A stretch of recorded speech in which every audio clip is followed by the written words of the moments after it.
Okay, I think we should go live. In fact, we are live. Okay. It's 5 o'clock. I don't see the clock over there. Or maybe you have to hit play to make it show. Which clock? The the big round clock. Well, we're live, so I'm not going to worry about it. Hello, everybody. Hello, NosillaCast. Well, I think it's time for a little bit of roll call. We have Steve in the house, of course, and Kevin standing by as wingman number one, apparently. Let's see. We've got Ian, and I never know about Jedi KV, and Gino Troy, and John, and Rose, and Rick, and Sandy, and Stefan's not in here. A little bit of Titanbot. I don't see Marianne Gary. Where is she? She's MG. Oh, She wait. isn't there. Oh, wait. She left. She's gone. Marianne. She left. Maybe I need to go downstairs and find. Let me see. You might want to check Let's on check her. her. Let me check her camera. There she is. Marianne, can you hear us? Can you? Let me give you your voice too. All right, you got voice, Yeah. Marianne. Great. All right. I got there lots she is. of voice. But we don't see you in the chat room. Yeah, you disappeared from Okay. Discord. Hi. There you are. There. Ah. Oh, there she is. Yeah, she's there. MG. Okay, I was good. probably off multitasking. We should do a show about that. So anybody who doesn't remember, this is Dr. Gary. Sandy of, always sees me. Yes. Sandy's okay. pretty observant. Dr. Gary of Ruin All Your Thoughts About Memory as a Child, Gary. She's not actually on the show, but she's just here pestering us, so we thought we'd bring her on for a little AV fun. Unfortunately, with the setup, the way we have it, you can have Marianne swishing her tea, or you can have Steve, but you can't have both. All right. We'll just toggle back and forth. This will freak everyone out. Wait, can I add mine? No. Where's it? Now, how are you going to get back to my showing the app? The way I do that is I turn off both of take you off guys? both of us. Ah, 'Cause we're there on you top go. of your screen share. Both of us are on top. Okay. Let's see. If we'd really thought about it, we could have made a totally different layout, but Yeah, I didn't have Since we're enough time. just I had screwing a hard around. enough time getting Marianne in there on my Yeah. machine. this is fun. Okay, let me do a little test recording, see if anybody can hear me. Hi, this is Allison Sheridan of the NosillaCast podcast, hosted at podfeed.com. All right, and I'm going to test playback. Hi, this is Allison Sheridan of the NosillaCast podcast, hosted at podfeed.com. Did anybody hear that? Yep. I don't think it counts if you can hear it, does it? But I can actually, hear how it do through you- my ears. You could hear through your ears? Mhm. Okay, Sandy says she As can opposed to when I hear usually through my nose. Wow. I don't know why I just said that. Jet lag. hear. This is going to be fun. Now, do you have a mute? I don't have a mute button for her either. I can mute her, and in fact, I need to because of the echo while you're recording. So, Oh, Devin Marianne, would like if that you have mute. something to say, you probably need to get my attention in the chat room, or we can have a side channel if you'd like. Messages. Yeah, that's a actually. good idea, How about 'cause in general- messages? If you have something delightful to say, or you just want people to see your Like face, or that. There, Steve, she just wrote in the chat. where? Okay, you can do Yeah, have that, her do or it if you there. don't want, I don't see it. Oh, there. You don't? Oh, there it is. Well, Okay. this is not going to be very effective. No, I see it. It's just probably the. How about messaging me, Marianne? Then I'll be sure Why to see not it. just stick with that? She may not want everyone to see what she is typing to me. Well, I don't think I want her having little private messages Well, I with think you we that want aren't for the private whole messages. class. That's what I'm worried about. I'm mad I can't add her back in here. There. Because you're really bad about remembering to mute audio. No, not me. Yes, you are. Now Marianne's back live. So I hate to spring live video on you when you're not prepared. So do you want... You seem to like it, though. This is just... You just tell me when you want your video and or audio live. All right, Marianne? All right. Yeah. All right. Okay. Marianne just wrote, how about we skip this podcast and just the two of us head on? No, Marianne, that's what you say in the chat, the side channel. Not getting it. Oh, Right. All right. I'm not really good with computers. Okay. All right, I'm taking her I need her audio down. Yeah, I need you to now. See, I don't have any control at all now because I can't seem to add that other interface. I'll mute myself. I'm very good about that. And if I don't, Oh Kevin yeah, will you're really remind good me. at it. But you need to mute her too. I just did. Okay. She in general will be muted because of the echo unless she has something she wants to say. So why? I'm surprised you're getting an echo. No, she is. She's not on a mic. She's just on the. Oh, she's getting an echo. Yeah. I see. Okay. All right. Why don't we just go ahead and start the show? So mute yourself, please. Sounds good. Hi, this is Allison Sheridan of the NosillaCast podcast, hosted at podfeet.com, a technology geek podcast with an ever so slight Apple bias. Today is Sunday, June 24th, 2018, and this is show number 685. Well, we've got Marianne Gary in the house, Dr. Gary, to many of you, known for talking to us several times about memory and ruining everything about our childhood memories. She's actually not on the show, but she's in the live audience, and she's in our house, and she's on the video here. So people are having some fun with her in the live show. It's pretty much anarchy, near as I can tell. But we're going to attempt to continue with the show as usual. Well, I normally don't have developers on the show, but I made an exception for Chit Chat Across the Pond this week. I asked Steve Harris of Reinvented Software to come on to talk about two things. First, I wanted to hear about the challenges of Apple's app stores from a developer's point of view. We talk about what was hard before and what's gotten better for developers recently by, changes Apple has made. It's really fun to hear the inside view of the way these things work. Then we switch gears and we talk about the new dark mode for macOS Mojave and, what does that mean to developers? How hard is it going to be? What kind of stuff are they going to have to do? Steve Harris is a great guy with a wicked and cutting sense of humor, and I think you'll enjoy his perspective, especially when he's mean to me. Anyway, check out Chit Chat Across the Pond, episode number 552, in either the full feed or in Chit Chat Across the Pond Lite. Chapter markers! All right. See if, it's funny, you get used to using a tool and you forget that, that things can get messed up, or that if things get messed up, there's other ways to do something. The blogging tool I use started, Mars Edit has been crashing on me today, like crashes surviving a reboot even. And I'm like, well, I can't finish the show notes if I can't use Mars Edit. And I forgot I can use the web. So That's I right. just, I just did that. It seems to be stable as long as I'm not trying to type in it. I did learn something new in trying to figure out what's wrong with it. Did you guys know that you can... Oh, crud. Well, no, it is okay. Did you guys know that when an app is crashing or doing something weird, you can go into Activity Monitor, find the app, double-click on it, you can hit Sample, and it'll actually take a sample of what's going on in your system by that app, and then you can send that to the developer. I didn't know you could do that. Steve, you're unmuted, but you're not talking. I'm sorry. JF Brissett wants to get in. Oh, cool. Yeah, so I just sent him Oh, that's fun. a link. But what was your question? It was long and involved. Anyway, does anybody on the show know about that? Dave Ginsburg is here. Hello. Maybe Marianne knows. No. Marianne. No? Okay. No? All right. Hey, you're doing pretty good video switching there, Steve. I'm trying. All right. Mute both y'all, Will if you do. would, please. Muting. Let's see. Sometimes the problem to be solved is that we need to have more joy and silliness in our lives. A little while ago, Bart mentioned an app he'd heard Micah Sargent of iMore talk about called Rocket, and it is my favorite new app. Actually, it's my new favorite app. It might not be a new app, but it is my favorite. Anyway, in the words of the early great podcaster, I've messed up too many things in a row there. Start that over. Keep reading the words out of order.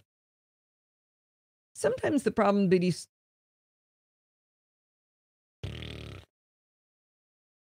And that's the truth. Thanks. We tried a fourth time. Sometimes the problem to be solved is that we need to have more joy and silliness in our lives. A little while ago, Bart mentioned an app he'd heard Micah Sargent of iMore talk about called Rocket, and it's my new favorite app. In the words of the great early podcaster Tim Verporten, it's a menu bar app that does one thing and does it well. Well, all of the cool kids use these fancy emoji in their writing. I can pretty much pull off, maybe a winky face on a good day, but I get there by typing a semicolon, then a dash, and then a right parenthesis, which technically is an emoticon, not even an emoji, but sometimes it expands into an emoji for me. Other people, like my nutter of a neighbor Rick, are throwing in martini glasses, and party hats, and sailboats when they're talking. And I wanted this kind of joy too, but it would always take me too long to search through all the emoji to find something clever. Well, on iOS, the keyboard will offer you emoji if you type the right word. I use it a lot and it makes me really happy. But on the Mac, where I do most of my typing, I wanted that joy there too. Enter Rocket from MatthewPalmer.net. Rocket is a freemium menu bar app that makes it dead simple to insert emoji wherever you can type. Once installed, you simply type a colon followed by the word you want it to represent. Or I should say by the... Okay, that didn't work. Once installed. That's what I said.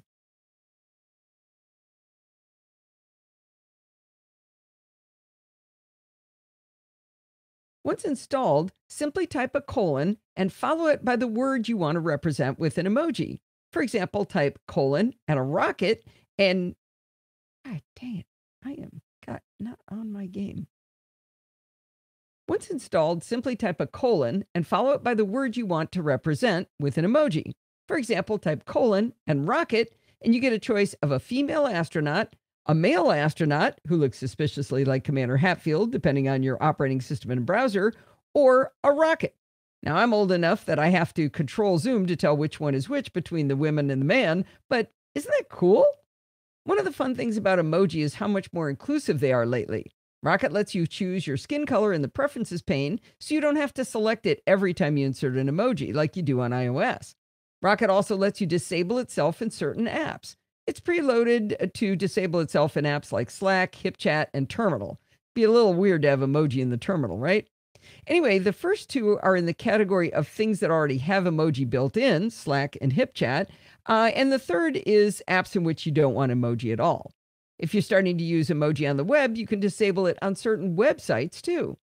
For such a simple app, it surprisingly has preferences. You can choose to have Rocket start at login. Duh. You can change the trigger key from colon to other single punctuation marks. And now Matthew, the developer, suggests that colon, left parentheses, and plus work the best. I'm going to leave mine at colon. Once you get addicted, you'll realize that you're not getting to see all of the emoji available.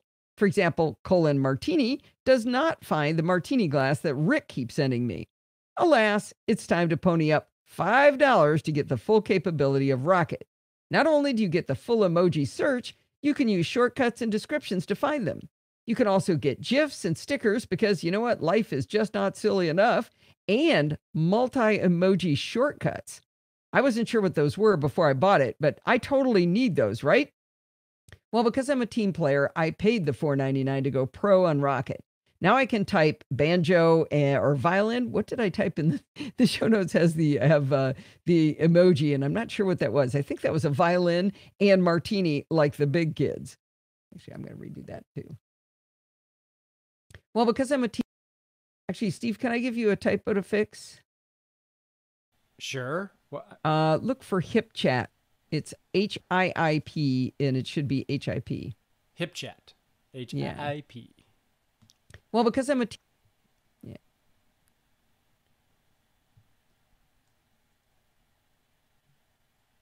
because I'm a team player, I paid the $4.99 to go pro on Rocket. Now I can type violin and cocktail and get a martini glass just like the big kids. I can assign my own shortcuts. I just created a combo shortcut. That's that multi-emoji shortcut thing they were talking about. If I type colon and 4 asterisks, I get a martini glass and a little tropical drink with a little umbrella in it. I mean, that's going to come in handy all the time. Bet you're really excited I can do all this now, aren't you? Well, as promised, after shelling out my hard-earned Hooniackers, I get an email with a link to download custom GIFs. I'm not really sure I'm going to use them since I pretty much hate animated GIFs. Now, it's not that they're not often clever. The reason I dislike them is that people send them in chat, and then until I can scroll away, they're moving over my peripheral vision, which drives me bonkers. One of the reasons I love Telegram is that I can delete animated GIFs on my side, and the person who sent them over never knows. If you want to, you can delete them on their side too, anything that's been attached. So anyway, I downloaded the 150 animated GIFs immediately. Also, with the $4.99, you get to see your statistics on what emoji you use the most often. As of the time that I wrote this article up, I had used 20 different emoji, and I have not yet used 99% of those available. Look out, world, I'm about to become really annoying. Well, if you too want an easy way to look hip with the kids, check out Rocket App from MatthewPalmer.net. Okay. You guys can unmute now if you feel the need. All right. Say hi to JF. JF is here. JF is in the house. JFB Music. Hey, JF, how are you? Staying hot in Vegas, along with Sandy, too. Oh, yeah. That's right. Is it nice and toasty out there? In fact, JF and Sandy have met, I believe. We had breakfast What? together, did we not? Didn't we all? No. Chuck and Don were there. Oh, wait, not Don. JF wasn't there? I thought. Who was the fifth person? JF, you tell us. JF was there. Was JF there?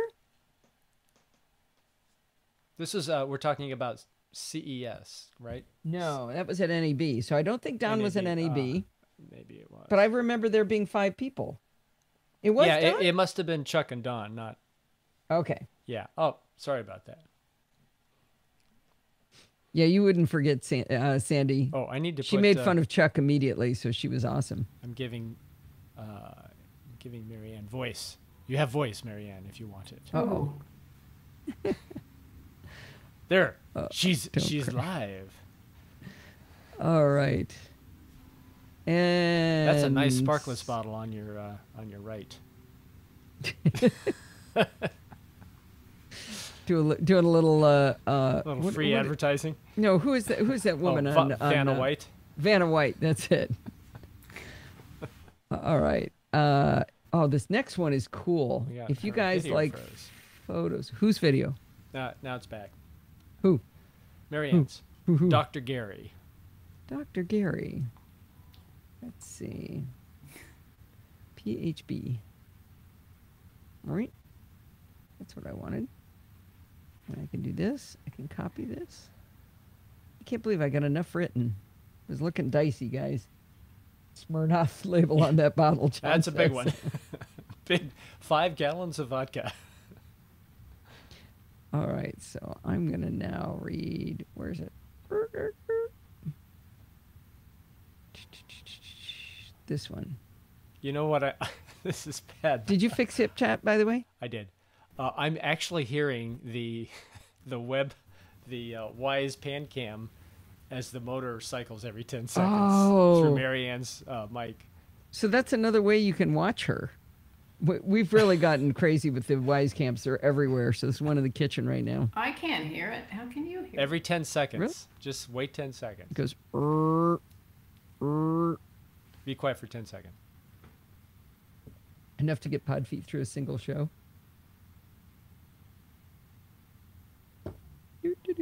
There. Oh, here it comes. Just did it.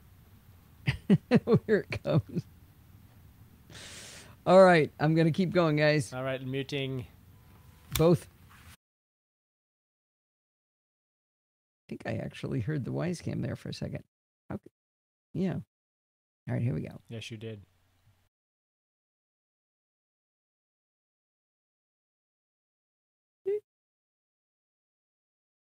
Today, everyone can be a great photographer simply armed with a good phone camera.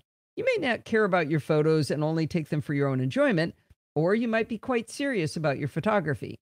If you're in the latter camp, you take great care to get the lighting right, to frame your subject, you painstakingly edit your images, and then you want to share them.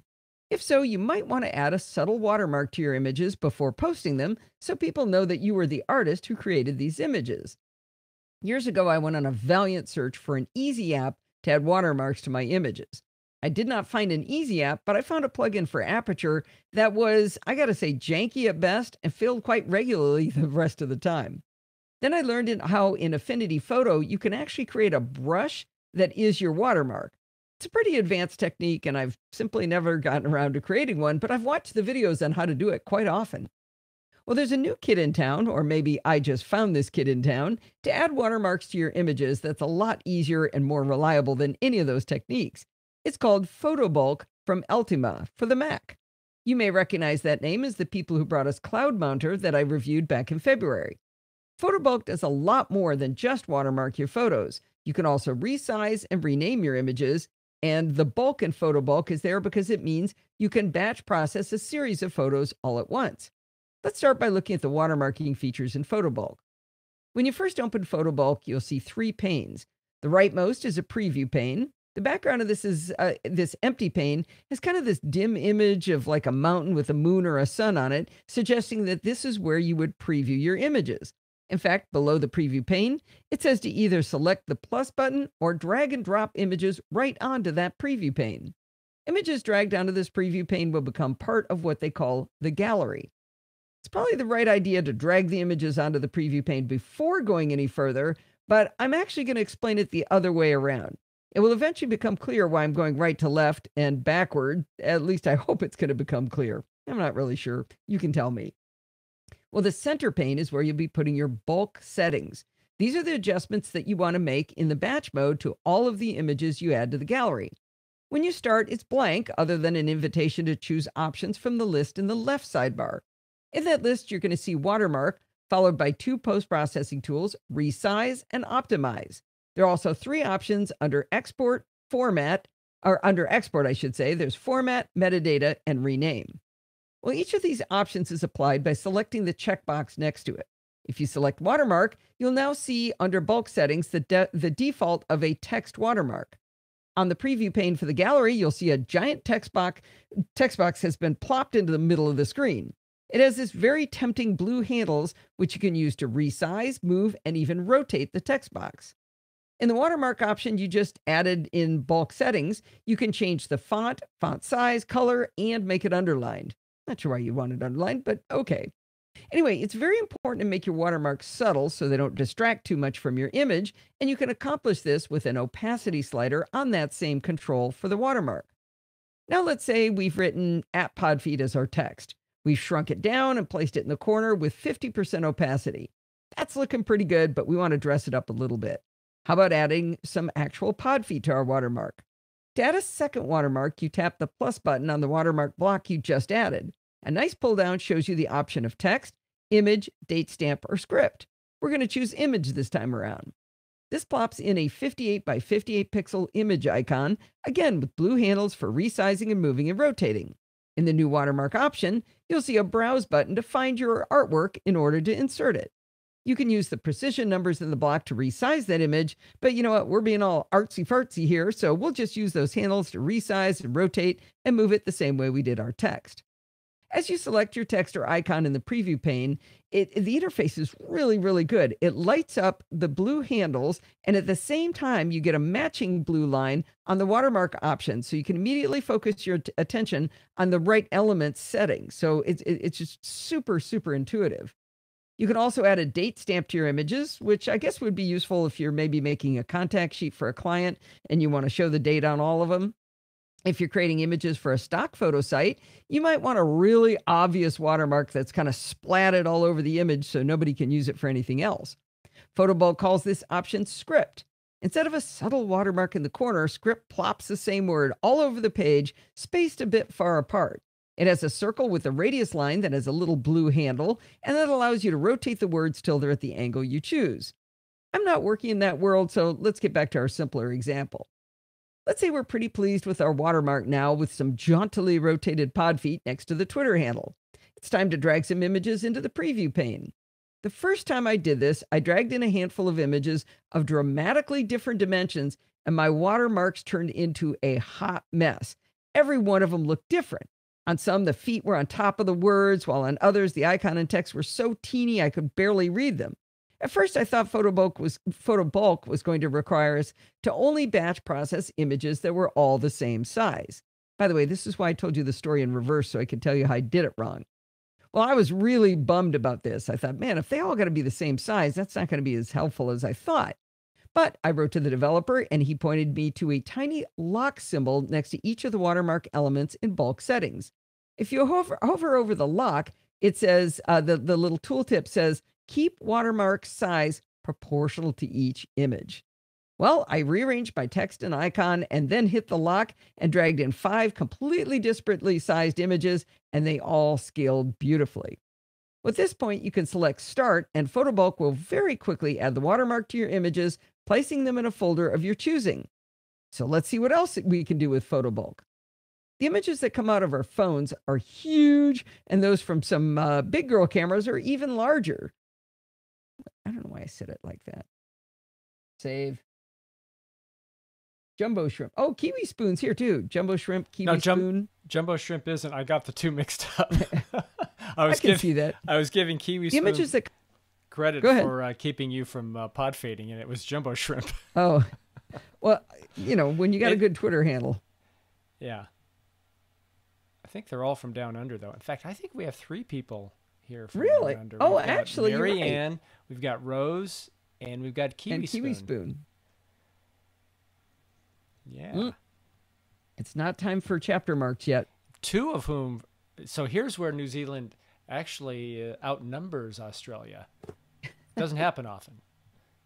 I need to There's enable, as many people in New Zealand as there are in Las Vegas. I need to enable Mary Ann's audio now. Are you excited that there's another New Zealander here, Mary Ann? Your audio's live. Yeah.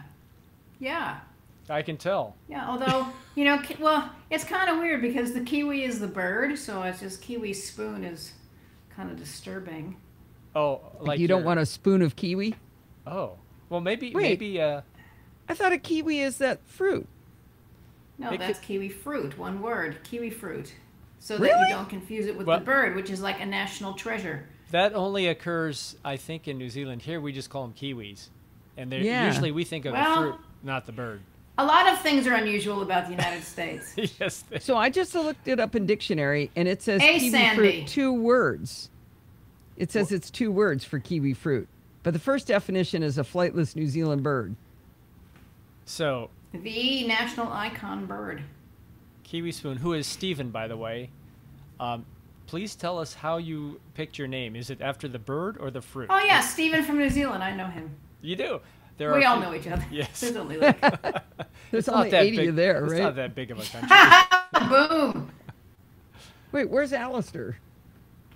He's not here. It's, let's see, Marianne, is it 2:30 on Monday afternoon? It's Monday. In New Zealand, is that right? it's probably 12:30. You said it was 3 hours. No, I said it's 3 hours sometimes when it's summer in New Zealand. When it's not 5 hours? Now it's 5. Yeah. Did you see he should be on lunch. Did you see what Stephen said? Maybe that's what she said boom about. I just saw it. It is what I said them. boom We can about. outthink most of them. Steve, tweet Alistair, tell him to get in here. Oh, right, I see. Oh, given the nickname Spoon, but it was taken, so he just added kiwi to it. Okay, so it's the New Zealand New Zealand version of the spoon. Rick says new math. Steve, you should ping Alistair on Twitter, tell him to get in here. It's lunchtime there, right? All right. Yeah, I should do that. Sandy points out that Rose has disappeared because... Her bandwidth is dodgy. She comes and goes. Yeah, she's way down under. When you get to Tasmania, things get a little dicey. Mm-hmm. Yeah, well, that's true. So let's see what else we can do with PhotoBulk. All right. I'm going to mute us now. Is that appropriate? Okay. That would be good. All right. Bye. Bye. The images that come out of our phones are really big, and those from big girl cameras are even larger. Resizing images before upload can save on bandwidth, can upload faster, and reduce the chances someone's going to improperly reuse your artwork for something commercial. With PhotoBulk, we can add a resize block to our bulk settings. The options here are simple and intuitive. You can resize by width or height in pixels, which is, pretty standard. We can also choose max size, giving both a width and height maximum. If you prefer to resize by percentage, that's an option as well. There's a very odd option called free size, and it does exactly what you might imagine. If you put in absurd dimensions, it will modify the aspect ratio of your image to match those absurd dimensions. I don't really recommend that option. Seems like something that, like, well, we could do this, so we put it in. Now, remember, you can do this resize and optimize thing. You can do that on top of the files that you're doing, that you're putting in your watermark. So you can do both in one bulk setting. The optimize option has a slider that goes from min to max, and below that it says, reduces file size, doesn't deteriorate the image. Higher level of optimization may take more time. Now, they could be telling the truth here, but I would take that with a grain of salt because my understanding is that there isn't really such a thing as lossless optimization, no method for that out there for images. Now, you may not be able to observe the difference in image quality, and that's all that really matters. So this might help you as well. The format option does exactly what you'd expect. It will convert your image to JPEG, PNG, TIFF, GIF, or BMP.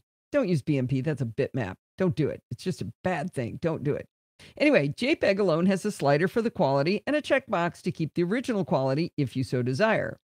I'm not sure I understand that checkbox though, because you can lower the quality with the slider and keep the checkbox on that says keep the original quality. Not quite sure what that means. Before you upload your image, you may want to remove some or all of the metadata embedded in the image. If you add a metadata block to bulk settings, you can choose to remove the GPS data so people won't know where the image was taken, which can be nice if it would identify you in a way you do not desire. You can choose to remove the camera info and the copyright and contact info. I'm not sure why you'd want to do that. You can delete all metadata if that's what you'd prefer. Now, oddly, there's an option to keep all metadata. So that doesn't make sense at all, because why would you add the metadata block, whose job it is to strip metadata, if you're going to change the setting to say keep all metadata? There's not really a point to putting it in if you're going to do that. But hey, there's a check for it if you'd like. There are dedicated apps out there to rename files, and you can have some fun with AppleScript and Automator to do this. But PhotoBulk has it built in with the rename block that you can put into bulk settings. I really like how this works. You give it a name, and then you choose a numbering scheme. You can add numbers as a suffix or a prefix. So many programs only allow adding a suffix, and I really prefer them as a prefix so they stay in order. You can choose how many digits to use for numbering from 1 to 4 using a nice little pull down. You can also choose which number to begin with for numbering. That last bit is super useful. Let's say you process, say, a dozen photos and later need to add a half dozen more to this batch. Simply set the batch rename process to start at 13 and away you go. Could not be easier or more intuitive. After you export a set of photos with your chosen options, PhotoBulk offers to reveal the exported images in the Finder, and it also offers to save your settings as a preset. You can put in a name, and now these settings are available in a drop-down next to bulk settings. In an app like PhotoBulk, you're very likely to want to apply the same settings again and again over time, so this is excellent. I can imagine having several versions of my watermark saved separately. I might want one left justified, one right justified, and maybe an inverted color option of each one to accommodate both light and dark photos. I found PhotoBulk to be beautifully designed, and it did exactly what's on the tin, as Bart would say. The controls, with the exception of the little tick lock to keep the watermark size properly, were obvious and intuitive and easy to use.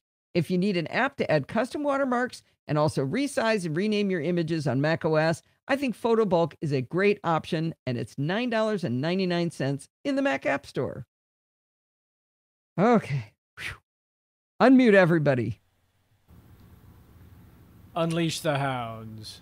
There was a typo in that. What do you think it was? I have no idea. Me Marianne, neither. did you catch it? It was a misspelling of something. This is a problem. I swear I can remember it by the end, and I can't. I've been remiss. I'm getting more tea. All right. Go get your tea, Marianne. Wait, right now, while you're on video, you're going to go get tea now? So I've been remiss. Kevin has reminded you several times to save. Have you saved? Oh, not really. There you go. I should do that. All right, Kevin, I'm redeemed. Where do you think that typo was? It was in a word. Are you still in PhotoBulk? Yeah, I was just looking to see if I could find it. Resize block. Yeah. Oh, wait. That's some good shuffling sound there, Marianne. I don't think she understands this being live on the air thing very well. Well, it's just her audio. I guess, but why did she leave right when we were talking to her? She had Okay, the let's need see. for tea. I guess so. I mean, you got the need. Oh, it's time to talk Patreon. Oh, Rose is back, by the way. Oh, thank goodness. Rose, I we missed tried- you while you were gone. I tried to instill a little Aussie-New Zealand rivalry, but she didn't take the bait. All right, I'm going to do a She Patreon took ad the high here. road. Is there a jet going over? Yeah, there is a plane going over. You're going to record here? I think I might. You want to mute you both? Yep. Mute. Okay.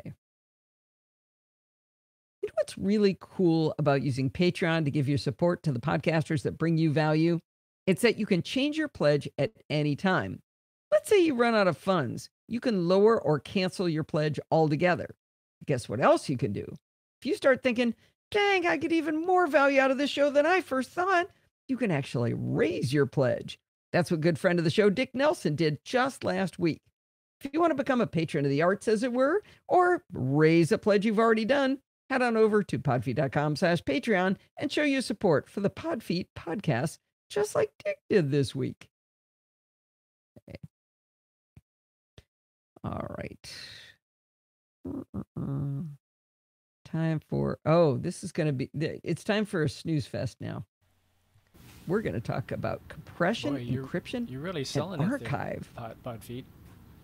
I'm noticing some similarities between a couple posts here. Like, you What? may have had to do a little research in order to do some of these posts. Yeah? So maybe you're showing us the research you had to do as well. Yeah. Yeah, just checking. What's the, well, photo bulk seems to be something that does that do? No, I didn't have to do much. No. Not really. Yeah. But you didn't It does research it? optimization. No, I didn't do any research on that one. That one wasn't hard. That was All just right. a fun little app that did Oh. exactly what it said it was going to do, Let's see if she got her which was tea. nice. No tea. All right. No tea? She's not Well, allowed to have tea? No, I'm just saying she must not have it yet. I think I turned off she's the not back machine. Yeah. Uh-oh. It's making me nervous every time I see this thing spin. Top twins. Oh. What? Okay, Oh. can you okay. mute I'm her? gonna mute her. It's just annoying. That, by the way, Top that was a twins are coffee maker for anyone that was wondering. Coffee maker making tea. Yeah, it sounded like she was taking a leak, didn't it? Not work. Hey, is TJ in here tonight? I don't see TJ. I don't think he's here. And usually he's commented by now, so I don't think so. I don't see him active. The top twins are a duo from Huntley. I don't know what Huntley is. Huntley Brinkley? No, I'm guessing it's maybe a city. Kevin's getting a new Mac. Oh, there Yes. they are. The top twins. They yodel and sing and play different characters and are very funny. They're national treasures in New Zealand. Oh, I see. By acknowledging that you like them, you're like a Kiwi for the day, Rose? Maybe. JF is admiring my drink. This is not a Ballast Point Sculpin, though, but it is a Pacifico, which is owned by Constellation, who owns Ballast Point. So it counts as wearing the family colors. Even though those two beers are about as far apart as you can get. I was just drinking it because Lindsay's in Mexico right now drinking a Pacifico, so I thought it'd be solidarity for the family. All right, take a nap. I'm gonna talk about Take a nap. I'm gonna talk about compression. I've got a job to do here. Oh, okay. All right, muting you All right. now.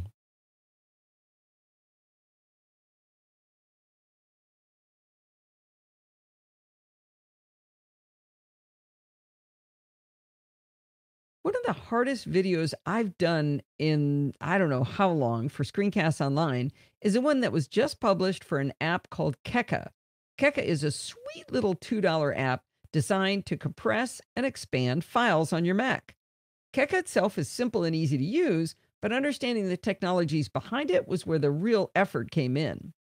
In researching this project, I felt like my dad when he would, try to build something in the garage. He would start a project, but then realize he had to fix a tool in order to do the project. But then the bench the tool was on had a wobbly leg. And then he realized that the concrete was actually messed up under the bench and he had to fix that.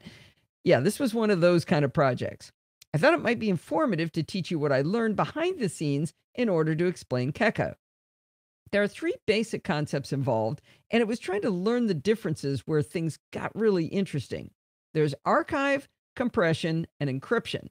I'm sure you've all heard of file formats like gzip, zip, tar, ISO, and DMG, but did you know that they don't all perform all three of these functions? We're going to walk through each concept and talk about the differences. Let's start with archive. An archive is a set of files or a folder that has been packaged up into a single file. By definition, it's not necessarily compressed, nor is it by definition encrypted. It's just piled all together into that single file. Well, in the old days, we used to back up files onto tape. Ask your parents, kids. So a file format was born called tape archive, also known as tar. Tar is nothing more than the files bundled together with no compression, no encryption. It's a true archive format.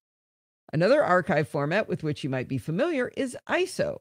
You may have installed a virtual machine on your Mac at some time, or on a Linux or Windows PC, and you'll often get the new operating system you can install into the virtual machine as an ISO file.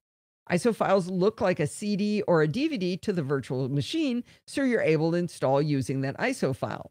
But to you, they look like a single file. Again, one file that is neither compressed nor encrypted in the case of ISO. Now let's switch over to compression. Compressed files are just what it says. They have been squashed down to take up less space. You can compress a single file, and it will not be an archive because it's only one file in the first place, and you don't have to encrypt it, so it can be just compressed. Now, some files compress better than others. For example, document files, text files, bitmap images, certain audio and video formats like WAV and MPEG compress very well. But other file types, such as JPEG images and MP3 audio files, do not compress well because they've already been compressed. Compressing them again can actually make the files increase in size. Two examples of compression formats are gzip and the more modern and efficient bzip2. Now, compression alone is not all that useful, so it's often combined with archive. Let's say you've got a pile of files and you want to package them up and make the resulting file smaller.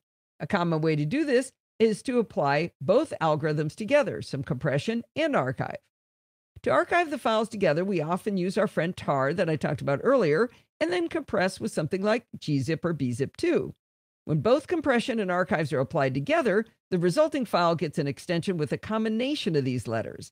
So if you do tar plus gzip, it'll be tgz, and tar plus bzip2 is tbz2. So if you see these formats that have a T in front, but then pretty much a Z anywhere else in it, that means it's been zipped in some format and it's also been tarred. So it's compressed and it's archived.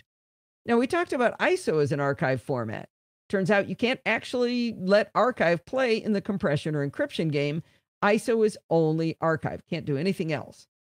Now, the final piece of the puzzle is encryption. This is pretty obvious, but it's where you password protect a file from being opened, hopefully using the latest AES 256-bit encryption, and in some formats, you can even encrypt the names of the files within the resulting file. I studied three algorithms for encryption: zip, 7-zip, and our old friend DMG that you often see on the Mac.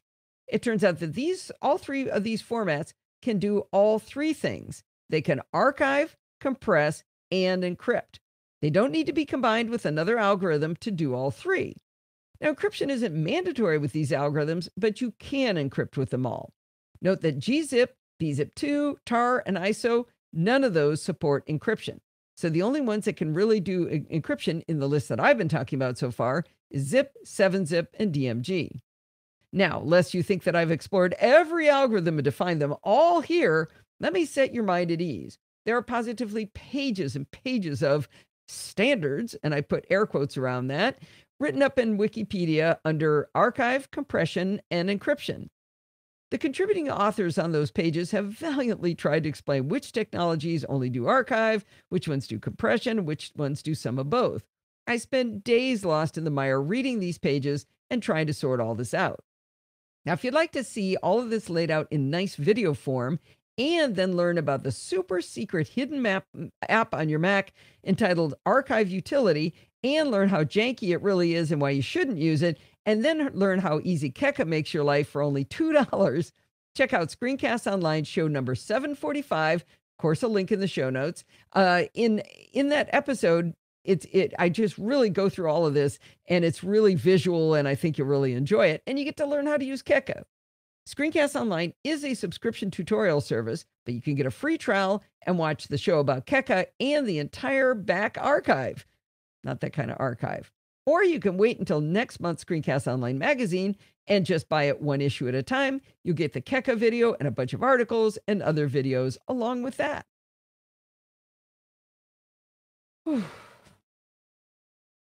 Talk, Steve. Talk, Marianne. Entertain the crowd. Getting tired. Nope. Did Steve leave? Anybody seen Steve? Hello.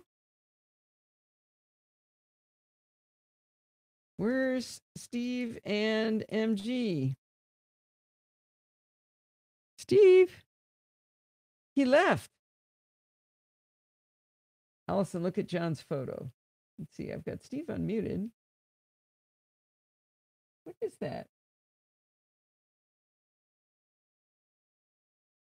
That's somebody with a toilet brush. I do not understand. Oh, picture my wife posted. Testing. Trip to the Harry Potter event. There you are. Where have you been? I don't know. Your video was gone. My trackpad gave out. My mic disconnected. I was having trouble reconnecting. Yikes. I'm back though. Let's see if Marianne's.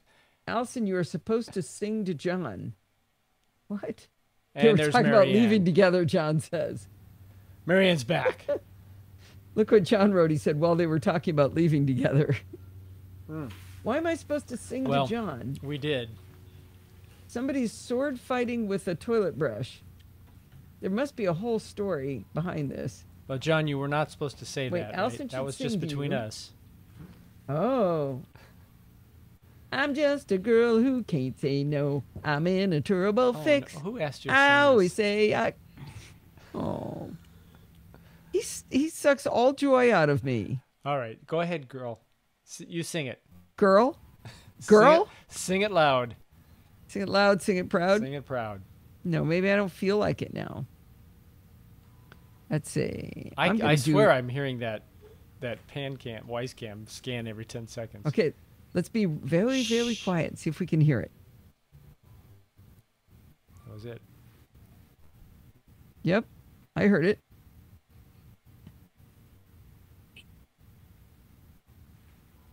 There again. I didn't hear it that time. Marianne, can you hear it? Mm-mm. There, I heard it. All right, I'm hearing it. I just heard. So JF has a suggestion. What? Can we all unmute our mics and sing together? I see an icon. Yeah, the nice thing is we set up the live show listen with only 2 people with privilege. Well, actually 3 privileges with Marianne, right? I didn't set up Discord for her to have voice on Discord, so no one's hearing her on Discord. Oh, that's right.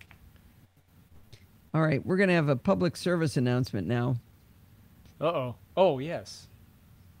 Yeah, but the thing is, John can actually sing. Yes, he can. John, can you name where that song came from that I was singing? You mean JF or John? Or both? JF, sorry. Well, Okay, I think we lost Marianne, as soon as we put her on video, she just gets up All and right, leaves. I'm taking her off video. Oh, Kevin's got his video. Oh, he's got a new video. one. Okay, Does I gotta video play work on... it. I'm playing it. See, now you can't do that in an IRC And chat. he's got a Macworld. He's got a Macstock Expo shirt on. He does. I love it. Oh, that's cool. The John says proverbial, mic drop. Oh, that's why I'm supposed to sing to John. Oh, is it John's birthday? I missed this. That's why. I thought I was just supposed to sing any random song. Sorry, I've been out of the chat for too long. I guess so. All right. Let's bring it home. Bring it home? All right, that means probably mute. probably does. Okay. The day after Christmas in 2005, I was rear-ended when I stopped suddenly because of an unexpected pedestrian in the crosswalk. I was rather proud of my reaction to the accident at the time. It was a brand new car, and yet actually, you know what? I need to tell people at the beginning this is a public service announcement.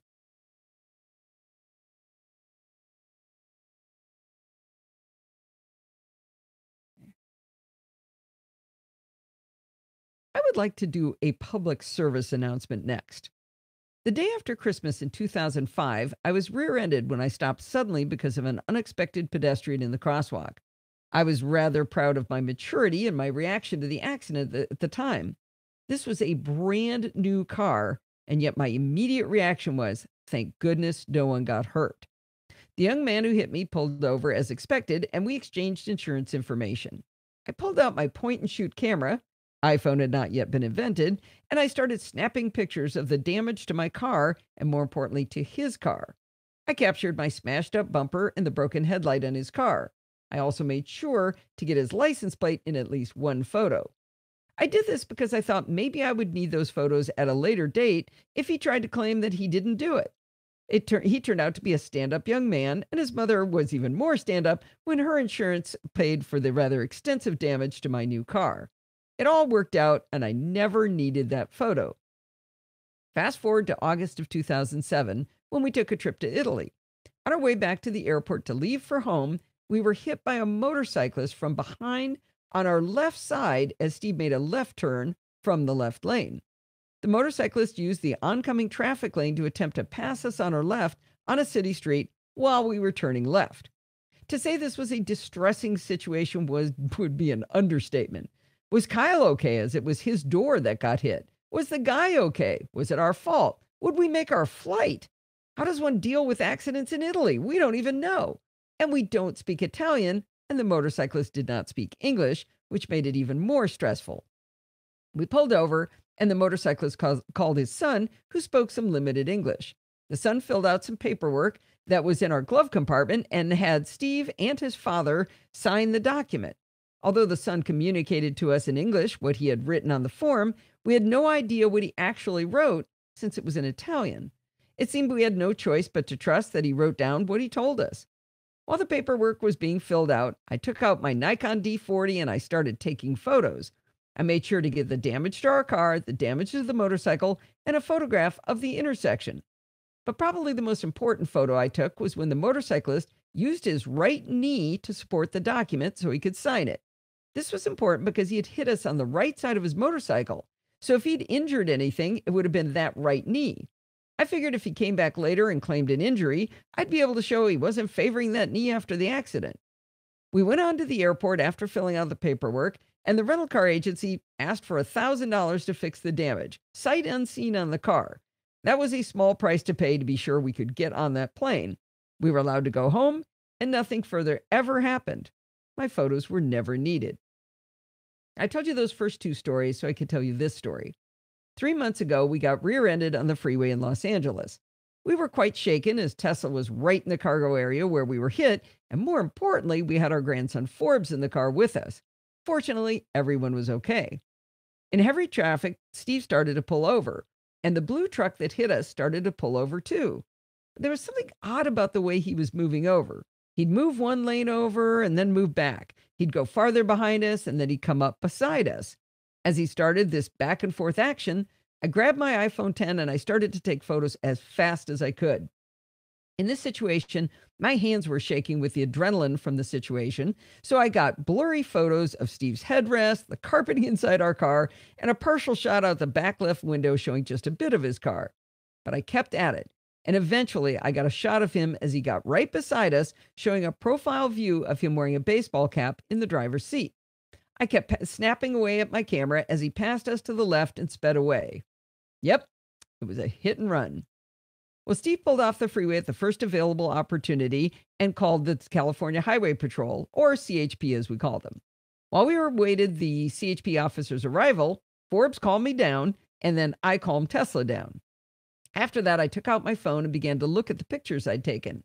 One shot showed the license plate at a distance, but it was really too blurry to be read clearly. However, turns out I had my phone set with live photos enabled. As we've discussed on the show before, the new HEIC format on iOS saves all of the data for every frame, so you can change the key photo to the best one. I scrolled back and forth, and I cropped in really close, added some contrast, and we had a good shot of the license plate that showed all but 2 of the 7 characters looking pretty clear. When the CHP officer came to take the report, I proudly showed him my photo. He said, well, I can only work with it if it just has 1 character missing, not 2. We were pretty disappointed with that. When we got home, I did a bit of the Googling, and I found that there are websites into which you can enter a license plate number, and if it's a real registered plate, it will tell you the make, model, year, and color of the car. It won't tell you anything about the person, but it'll tell you about the car. While the officer wouldn't be able to dedicate the time to figure out what those extra characters were that were missing, what do you think 2 retired engineers would do? Well, of course, I started by making a spreadsheet and entering the known letters into a grid, and then changing 1 letter at a time and documenting it into those 2 missing positions. In the photo, the 7-digit license plate I'd taken, the 2nd and 4th letters were blurry. In the Googles, I discovered that the 2nd digit on a truck in California is always a letter, but cannot be I, O, or Q. The other 6 digits are always numbers. This information started to really limit the variables of those missing digits. We also had clues in the shape of the blurry characters to guide us. Now, I started trying out options for those missing positions, and every once in a while, I would get an exact match. While I wasn't finding the right car I sought, at least it encouraged me that the database was really working, and if I got the right combination, I would be successful. Well, I thought I'd exhausted all of the options, so I handed it off to Steve. If you thought I was motivated to crack this code, imagine the vigor with which Steve attacked it. He kept at it for days, and finally he was rewarded. The correct 2 missing characters returned a blue 2001 Toyota Tundra with an access cab and 4 doors. Now remember that side view of him in the car? It clearly showed it was a Toyota Tundra, and it had an extended cab and 4 doors, and of course it was blue. I think people around the neighborhood Steve's whoop of exultation at least a block away. Now, I'll not belabor you with all of the details of the next few months, but using the photos and the correct license plate number, the CHP officer was able to look up the registered owner. We can't see that, but he was able to do it. He was able to track the driver down. When he confronted the driver confessed to the hit and run. He was ultimately charged and convicted of misdemeanor hit and run and ordered to pay restitution for all damages. Now, while the pursuit of justice was part of our motivation, finding the driver was also of monetary assistance to us. We have uninsured motorist coverage, but it turns out if we couldn't prove the driver was uninsured, he would still have to pay our $500 deductible. Once they found the guy and our insurance company was able to determine he was uninsured, we were reimbursed for our $500 deductible. The main point I wanted to make in telling the story is to suggest that in an accident, as soon as you're safely off the road, or if you're not driving, grab your phone and take as many photos as you can. And if you think of it and you're using an iPhone, make sure it's in live photos mode. If your phone doesn't have live photos, or if you're not sure it's enabled, use burst mode by just holding down the shutter button. I know it's stressful, and I know it's hard to do, and I know it might feel intrusive to take photos of someone who either just hit you, or even if it's someone whom you just hit, but do it. With any luck, you will never need these photos, like we didn't the first 2 times. But if you ever do have a problem later, they might just be really, really helpful. Good story, Podfeet. You like it? By the way, it was not in his... It wasn't in his glove compartment. It was in our glove compartment. What? The paperwork that got filled out. I'm the one who pulled it out. What paperwork are you referring to? Hang on. I thought it was... no, in Italy. You're talking about the CHP? Oh, I'm sorry. No, in Italy. Okay. You changed the... I fixed it. Paperwork for the rental? It was in the rental car. Okay. I don't know. It was in the rental car because he asked me to get it out, and I got it out. My memory is perfect. I would know exactly, and you're completely wrong, right, Marianne? Oh, we got to put her on camera for that. Right, Marianne? Is Marianne hearing us? Why is she? I don't know. Yeah. She's making a funny face. So. She doesn't I'm want to be on just- camera. I'm not committing. Oh, you don't want to get between us. She doesn't want to listen to either one of us. Can't I don't imagine think. why. She's a smart house guest. All right. Why do I only have 3 articles in the show, or 3 chapter marks, and there's 4 stories? Where did 'Cause- Photobolt? Oh, there it is. Kevin forgot to remind you. No. No, because it wasn't scrolling properly. Ah. There we go. All right. I'm sure Kevin reminded you every time. I just forgot to remind you. That's probably it. I can never remember how to go to the end here. Come on. What are you doing? I didn't tell you to do that. There you go. All right. All right. Are you guys muted? Oh, you want us to mute? All right. Muting. Muting both. All right.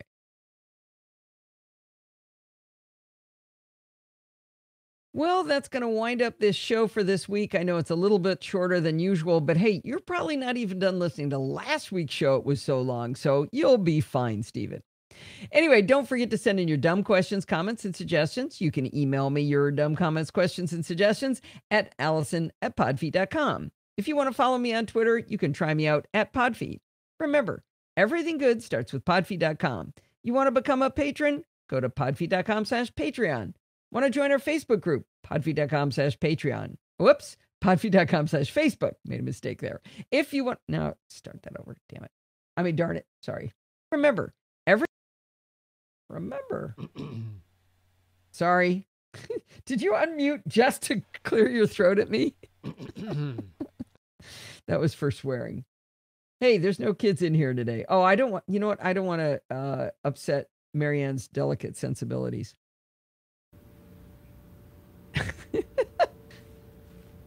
Does she know when she's being unmuted? If you want to follow me on Twitter, you can try me out at Podfeet. I could just hear her mic go live. Okay. All right, here we go. Remember, everything good starts with podfeet.com. Want to become a patron of the arts? Go to podfeet.com/Patreon. Want to join our Facebook group and enjoy all the fun we're having over there? Podfeet.com/Facebook. Want to join our Google Plus community? It's been really lively there lately. Podfeet.com/Google+. If you want to join our Discord chat for the live show, go to podfeet.com/chat. Want to help out with the Amazon affiliate links? Try podfeet.com/Amazon. And if you want to join in the fun of the live show, we actually had more people from New Zealand and Australia than we did people from Las Vegas this week. You can go to podfeet.com/live on Sunday nights at 5 p.m. Pacific time and join the friendly and enthusiastic NosillaCast castaways. Thanks for listening and stay subscribed. Whew. There we go. Talkie. Did you hear that? I Steve? swore I had my audio off and it came back. You did? I Nope. think. All right. Marianne's back. Marianne, do you have anything brilliant to say, or are you just enjoying yourself in chat?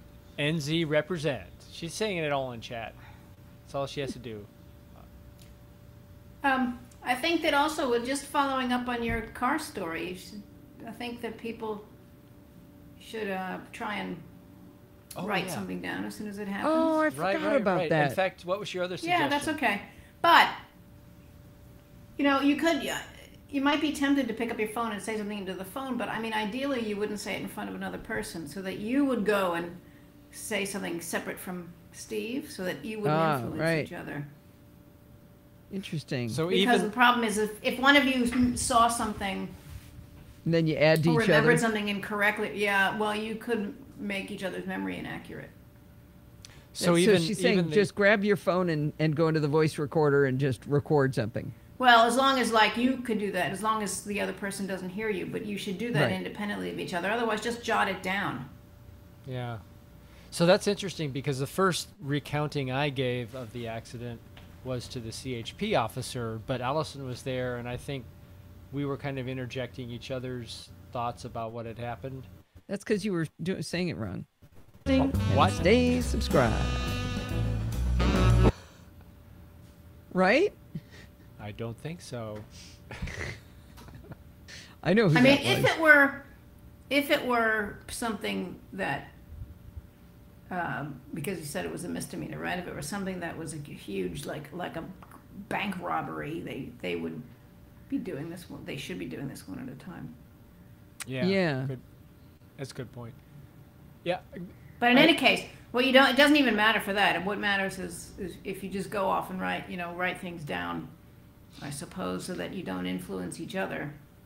Then you could then bring the information together, and that would be better than influencing each other and possibly make each other's memories. And I think we lost her. Lost bandwidth there for a second, but have that because you had photos, but sometimes you might not, or sometimes you might need things that aren't captured in the photo. Right. Good point. It's not just photos. I'm guessing the more emotional and extreme the event, the more that is true. Is that the case? what? Like What is true? what Marianne's saying, it's better to capture those independently, first person right away rather than a group chat. Are you putting words in her mouth? No, I'm trying to interpret what she said. That I'm Why extending. don't you ask it as a question? Ask it as a question. Is it true? No, I don't think it. Because if it's No. more her emotionally answer. charged, let me just get my point across. If it's more emotionally charged, wouldn't that affect?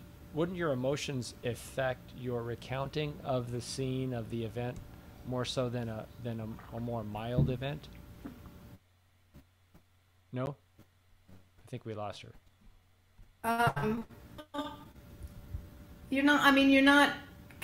What we're not going to do is set up an experiment where you are in an accident and then you're in a less extreme accident and then you're in a more extreme accident. So you should just always write it down. I thought that's what graduate students were for. Yeah, no, that is what graduate students are for. So you're not a grad student, so. All right. I think Sandy makes a good point. Putting something into notes Yeah. might be an good option if paper wasn't handy. That's right. Can you Good point. record right into notes? Because Audio? there's no way I could type. Audio record? Yeah. I don't Who know knows if the you answer to can. that? JF should know that one. I think you can. Mr. Appleman, JF, please. Yeah. Do you know the answer to that? Can you record audio? Or Mr. anyone? Appleman. Ooh, What? Oh, geez. Ah. Dictating a draft document. that's tough. Oh, so you did do that, JF. They Oh, did. good Yeah, I did dictation. Good Interesting. idea. Pages. But what about notes, JF? Can you do that into notes?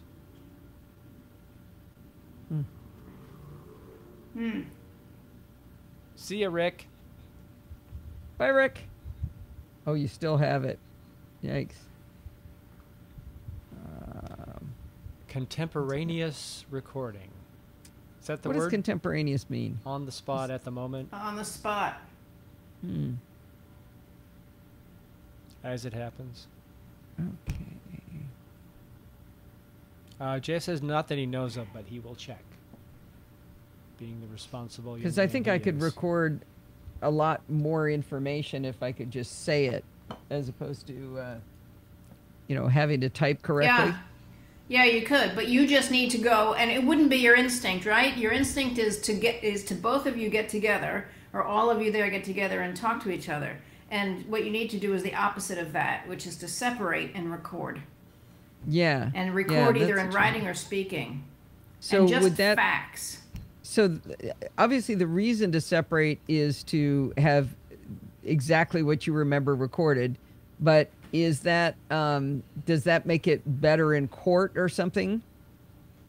I would think it would make it way better in court. So you just say, I'm recording this off by myself and nobody else here can hear me and whatever. And then, Because the opportunity to influence the others. yeah, and then what you've got is the more lessened. potential for, this is your baseline memory. Independent baseline. Yeah, an independent baseline. And it might be that That's a weird might effect. well be that you other person didn't, or you've got something wrong. But the problem is, unless you're in one of my experiments, you don't know that.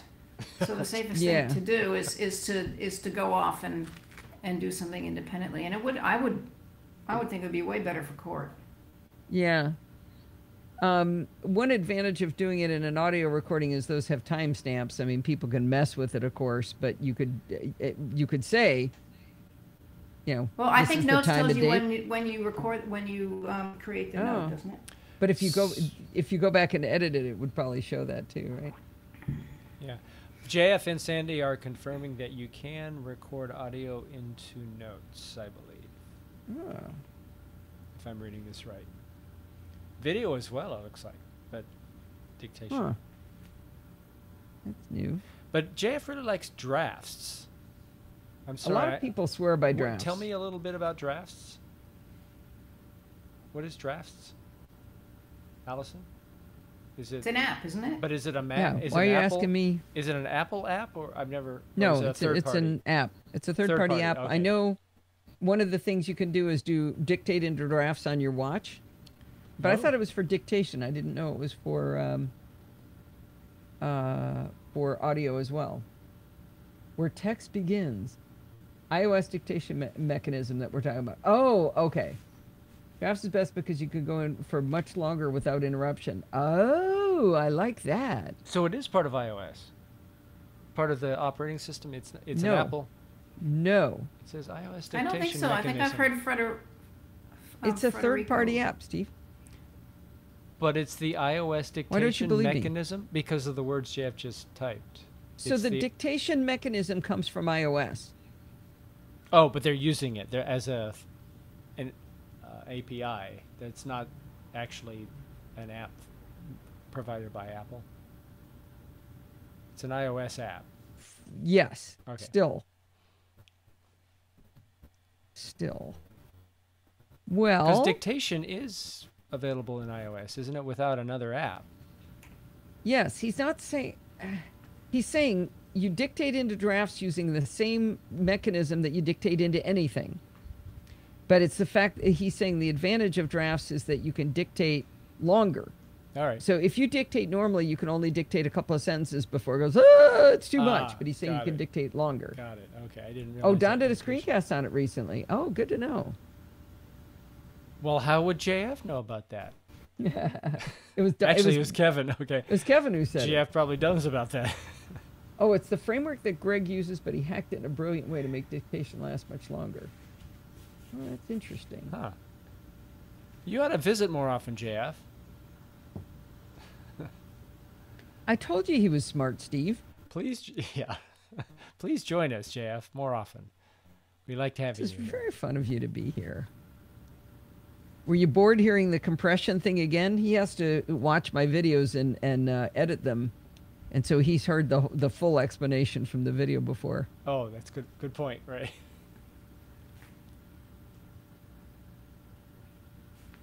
Let's see, the Today widget. How would I? How would he visit? Just come on out to LA, Jeff. Like Marianne. 33, 38. Yeah, that's how she does it. Well, I'm done. We've kept the class 13 minutes after class, Yeah, but this it is is fun. late. I think maybe we should go. Wait, no. Great. You did awesome. Oh, learned a ton. Referring back to how would he know? Oh, okay. Uh-oh, Kevin's leaving. Let's all go really quickly. Yeah, we are about to go, Kevin. Disappear. We might miss you if you leave now. All right, JF, it was fun to see you. It was fun to see everybody. I'm glad Yeah. you guys all came. All right. Say goodnight, Grace or Marianne. Marianne, that's your cue. Uh-oh. Oh, she's typing. Good night, Wave Grace. goodbye. No, that's my line. Oh, All right. okay. All right, that's fine. Good night, Ada. All right. Bye, everybody. Kill the live show, Steve. Kill it, kill it, kill it. All right, give me a moment. It takes me a couple seconds to kill. 3, 2, 1. All behind their backs. Even though you're live on Discord. What? No, I'm not. If you look closely, I'm gone. Well, I'm still live, I think. All right. I hear that plane. Marianne, do you hear Yep. All right, I'm taking my headphones off. They're hurting me. that? Yeah. All right. Bye. I'm going to kill it. Bye, Marianne. Bye, Marianne. Oh, she's got her headphones off. We're done.